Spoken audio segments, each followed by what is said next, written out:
Hi, I'm JH, and in this video I'll be discussing about the 2022 French Grand Prix, the 12th round of the 2022 F1 season. Please note that everything I said is based on facts and of course my own opinion. So, without further ado, let's start the video.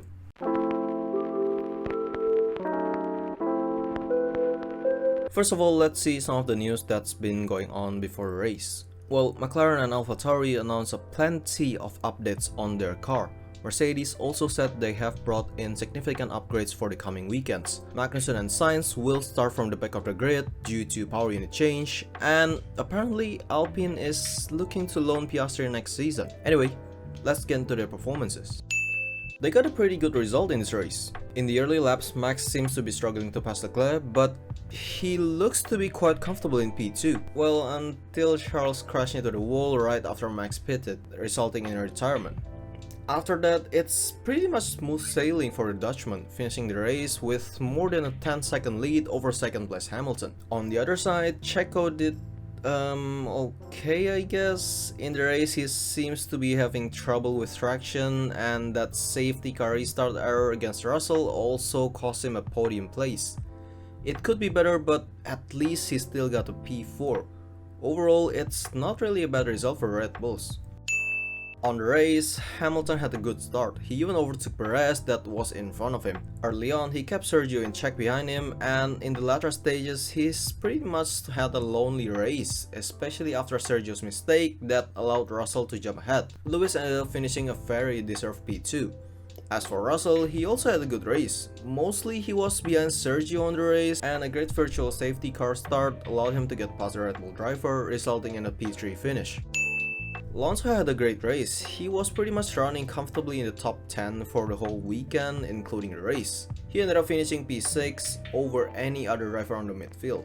Ocon also did quite decent. After finishing almost half a second slower than his teammate in quali, he kinda redeemed himself on the race by finishing P8 despite having a 5-second penalty for his incident with Yuki. All in all, a very solid result for the French team. Look, Charles made a fatal mistake, one that he himself admitted.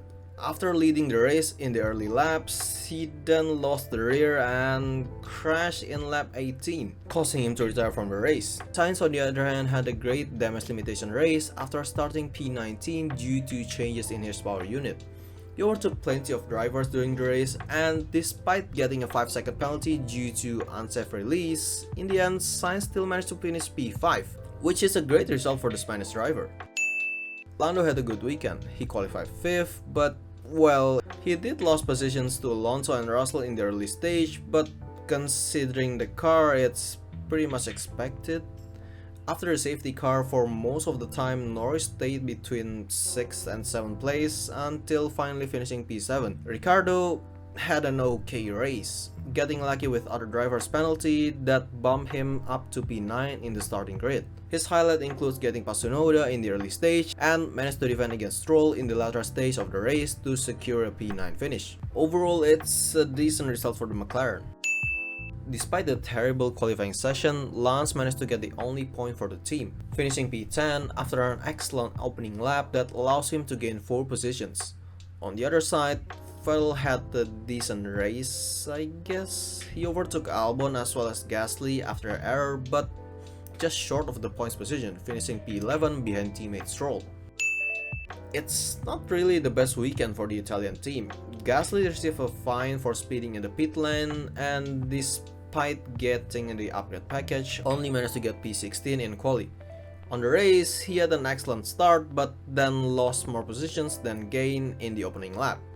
Pierre then tried to overtake Albon, but ran off the track and lose more positions. In the end, he finished P12, getting no points.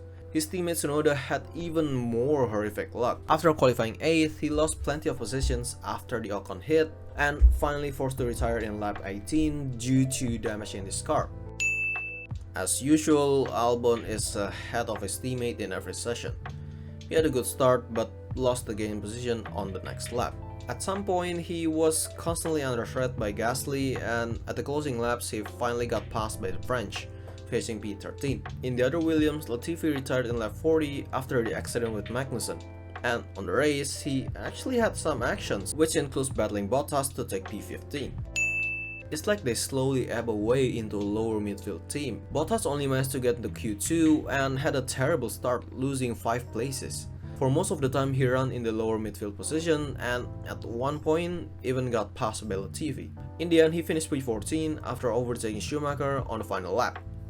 Zhou also struggled in the other Alpha, had a bad start, got stuck behind Latifi, bumped to Mick which resulted in a 5-second penalty and was forced to retire in lap 47 due to power unit problem.